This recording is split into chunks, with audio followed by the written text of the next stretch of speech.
तात्या पालव बाहेर अंगणात येरझारा घालत होते. त्यांचा चेहरा चिंताक्रांत दिसत होता. मध्येच ते स्वतःशी पुटपुटत मान झटकत होते.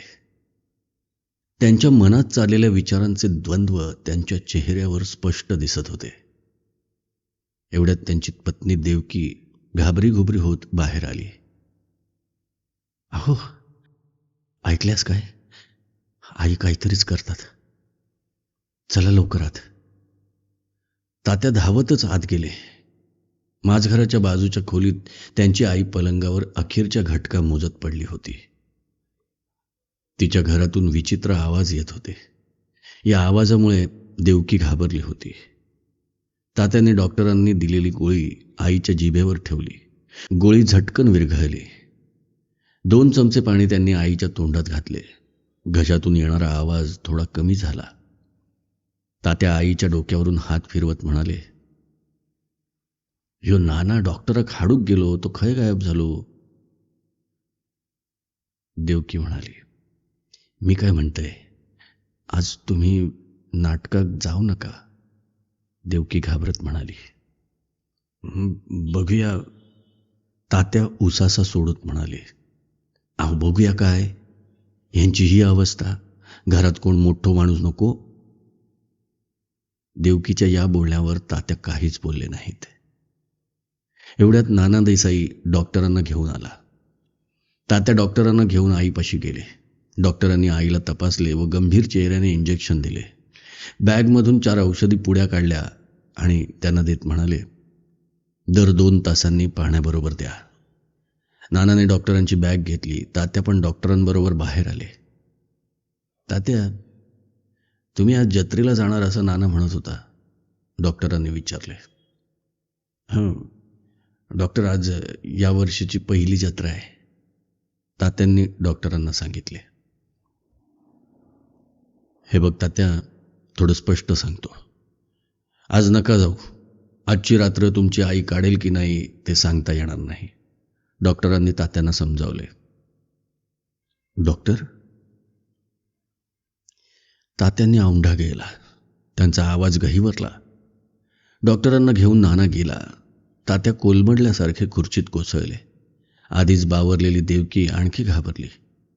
"अहो काय झाला?" तात्या काही न बोलता शून्यात नजर लावून विचार करत बसले. त्यांच्या मनात प्रचंड गोंधळ चालला होता. आज कार्तिकी पौर्णिमा असल्याने माझगावला त्यांची या वर्षीची पहिली जत्रा होती. जत्रा चुकवणं शक्य नव्हतं, पण आईची अवस्था गंभीर होती. आजची रात्र ती काढेल की नाही ते सांगता येणार नव्हतं. ज्या आईने त्यांच्यासाठी खस्ता काढल्या तिच्या अखेरच्या क्षणी आपण तिथे नसणं ही कल्पनाही त्यांना सहन होईना. पण पहिल्या जत्रेला तोंडाला रंग लावून रंगदेवतेची आळवणी करण्याची परंपरा त्यांना टाकायची नव्हती. त्यात माझगावच्या ग्रामस्थांनी राजा गोपीचंद नाटकाची मागणी केली होती. तात्या पालवांशिवाय राजा गोपीचंद हे शक्यच नव्हतं. पण आईला सोडून कसं जाणार? त्यांच्या आईने घेतलेले कष्ट त्यांना आठवत होते. तात्या 6 वर्षांचे असताना त्यांचे वडील वारले. त्यांच्या शेतीवाडीवर डोळे ठेवून असलेले भाऊबंधांनी तात्यांच्या आईला त्रास द्यायला सुरुवात केली. पण त्यांची आई साऱ्यांना पुरून उरली. लहानग्या तात्याला शिकवण्यासाठी तिने जीवाचा आटापिटा केला. शेती, घरकाम, तात्यांची शाळा, भावकीचा विरोध या साऱ्या अडचणींवर मात करत तिने तात्याला मॅट्रिकपर्यंत शिकवलं. तरुण तात्यांना नोकरीची इच्छा नव्हती. शेतकाम व उरलेल्या वेळात दशावतारी नाटके पाहणे, नाटकातील पदे रचणे आणि त्याला चाल देऊन गाणे याची त्याला आवड होती. तात्यांच्या आईने याला विरोध न करता उलट त्याला उत्तेजन दिले. स्वतःची दशावतारी नाट्य कंपनी काढण्याची प्रेरणा दिली. आईने ऐकवलेल्या पौराणिक गोष्टी, लोककथा, ओव्या यामुळे तात्याचं नाट्यविश्व बहरलं.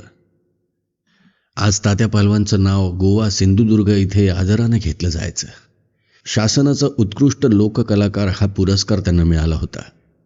कृष्ण, वीरभद्र, नारद, कर्ण, हनुमंत अशा अनेक भूमिका त्यांनी गाजवल्या होत्या.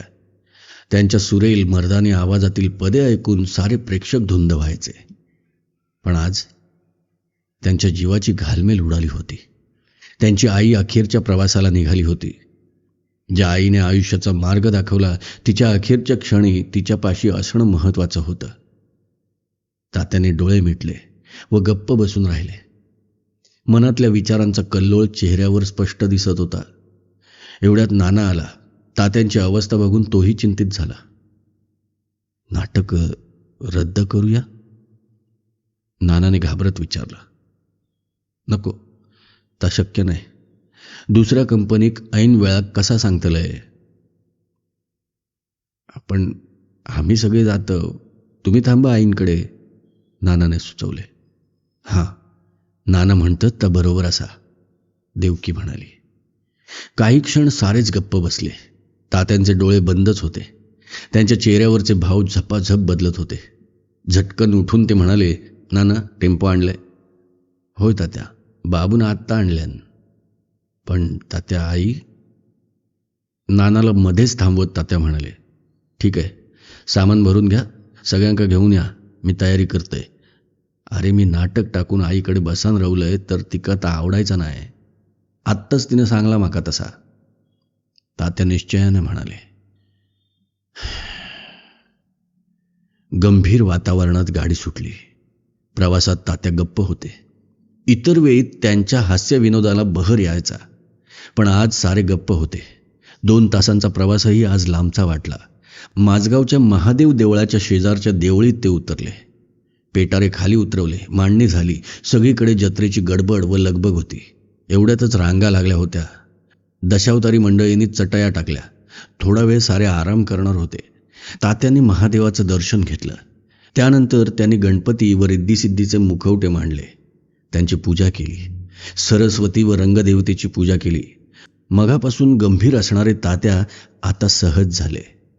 चेहऱ्यावरचे मळब दूर झाले होते. एवढ्यात चहा घेऊन देवस्थान समितीची माणसं आली. घ्या रे चहा, घ्या रे सगळे, तात्या हसून म्हणाले. साऱ्यांचा चहा झाला. तात्या खाली स्त्रीच्या दर्शनासाठी गेले. देवीला नमन करून म्हणाले, तुझ्या गावातला नाटक निर्विघ्न पार पाड, अशी देवीची त्यांनी आळवणी केली. आता तात्यांच्या चेहऱ्यावर तणाव नव्हता. रात्र हळूहळू सरकू लागली. जेवण झाल्यावर दशावतारी मंडळी रंगवायला बसले. बघता बघता शेतात राबणारे रांगडे गडी रंग चढल्यावर गंधर्वासारखे सुंदर दिसू लागले. सारे गंभीर होते, पण तात्या सहज होते. स्वागताची रंगभूषा ते स्वतः करायचे. या कलेतलं त्यांचं कसब भल्या भल्यांना चकित करायचं. एवढ्यात देवळाबाहेर पालखी सोहळा सुरू झाला. ढोल ताशे फटाके यांचा आवाज घुमू लागला. पण दशावतारी मंडळी अगदी एकाग्र चित्ताने रंगभूषा व वेशभूषेत मग्न होते. पालखीनंतर नाटक सुरू होणार होतं. पालखी झाली. आता साऱ्यांना नाटकाची उत्सुकता होती. त्यातही तात्या पालवांचा राजा गोपीचंद पाहण्याची, त्यांची सुरेल पदे ऐकण्याची. नाटक सुरू झालं. गणपती स्टेजवर आला. भटजींनी त्याची पूजा केली. संगीत मंडळींनी श्रीची आळवणी केली. त्यानंतर शंखासूर आला. नाईक व शंखासूर यांचे विनोदी सवाल जवाब ऐकून सारे खदखदून हसू लागले. विष्णू व शंखासूर यांचे युद्ध झाले. शंखासुराला वर देऊन विष्णू निघून गेला. विष्णूच्या पहिल्या अवताराचं स्मरण करून नाटक सुरू झाले. राजा गोपीचंदच्या वेशातील तात्यांनी स्टेजवर प्रवेश केला तसा टाळ्यांचा कडकडाट झाला. उंची वस्त्रे आभूषण घातलेला, सुखोपभोगात दंग असलेला गोपीचंद तात्यांनी लीलया उभा केला. त्यांची पदे ऐकून सारे प्रेक्षक धुंद झाले. प्रेक्षक राहिले नाहीत, तर ते नाटकाचा भाग बनून गेले. शूर, पराक्रमी, दानशूर गोपीचंद आपल्या राण्यांच्या मोहपाशात गुरफटतो. विषय सुखात मग्न होतो. आपलं कर्तव्य विसरतो, प्रजेला विसरतो. त्याची आई मायावती त्याला समजावण्याचा प्रयत्न करते, पण गोपीचंद कुणाचंच ऐकत नाही. विषय सुख हेच अंतिम सुख असल्याचा तो स्वतःला निर्वाळा देतो. एवढ्या जालंधरनाथांचे आगमन होते. मायावती जालंधरनाथांना आपला गुरु मानते. त्यांच्या शिकवणीने विरक्त होते, पण आपल्या मुलाची दुर्गती बघून ती व्यतीत होते.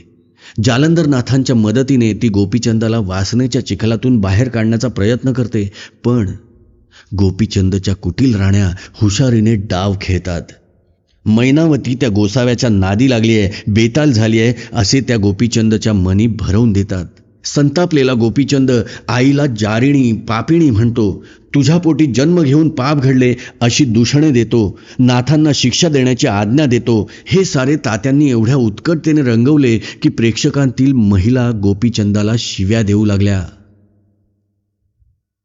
पण पुढे सत्य कळल्यावर आपण घोर पातक केल्याची जाणीव राजा गोपीचंदला होते. आपल्या पवित्र मातेला दिलेली दूषणं आठवून तो विलाप करतो.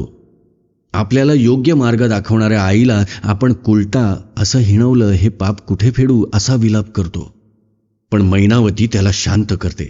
राजा गोपीचंद आपली वस्त्रे आभूषणं उतरवतो, हाती भिक्षापात्र घेतो, आईला वंदन करतो. त्याची आईच त्याला पहिली भिक्षा देते, उपदेश करते. इकडे साऱ्या राण्या विलाप करतात. राजाने राजत्याग न करता इथेच राहून साधना करावी, आम्ही त्याच्या आड येणार नाही, आम्ही चुकलो असं विनवतात. पण गोपीचंद आता विरक्त झालेला असतो. हाती भिक्षापात्र घेऊन तो गाणं गात प्रजेजवळ भिक्षा मागतो. तात्यांना वाटलं त्यांची आईच त्यांना उपदेश करते. मैनावतीच्या ठिकाणी त्यांना आपली आई दिसू लागली. हा प्रसंग एवढा उत्कट झाला की प्रेक्षकांच्या डोळ्यात पाणी तरळले. सारे स्तब्ध झाले. प्रेक्षकांकडे हात वारे करून भिक्षा मागणाऱ्या गोपीचंदाचे भिक्षापात्र भरून गेले. स्टेजवर पैशांचा पाऊस पडला. जणू खराखुरा गोपीचंद तिथे अवतरला होता. तात्यांच्या अदाकारीने सारे भारावले. नाटक संपलं, पहाट झाली, दहीकाला झाला. तसं नाना तात्यांना म्हणाले, तात्या, घराकडून फोन आला होता, आई गेल्या. तात्या स्तब्ध झाले. डोळ्यातील पाणी त्यांनी निग्रहाने थांबवलं. नाना, आईला रडलेलं आवडायचं नाही. मी पण नाही रडणार. या रंगभूमीवर पात्र येतात व जातात, आपण फक्त बाहुल्या असतो. तिनं खूप दिलं, पण आता फक्त आठवणी उरल्यात रे. चला घरी जाऊया, तात्या गहिवरल्या स्वरांनी म्हणाले. या कथेचे लेखक बाळकृष्ण सखाराम राणे, सावंतवाडी. ही लघुकथा आपल्याला कशी वाटली नक्की लाईक करा, शेअर करा, कमेंट करा आणि बेल आयकन दाबायला विसरू नका, जेणेकरून मी सादर केलेली लघुकथा आपल्यापर्यंत पहिली पोचेल. आणि हो, माझं चॅनल नक्की सबस्क्राईब करा. धन्यवाद.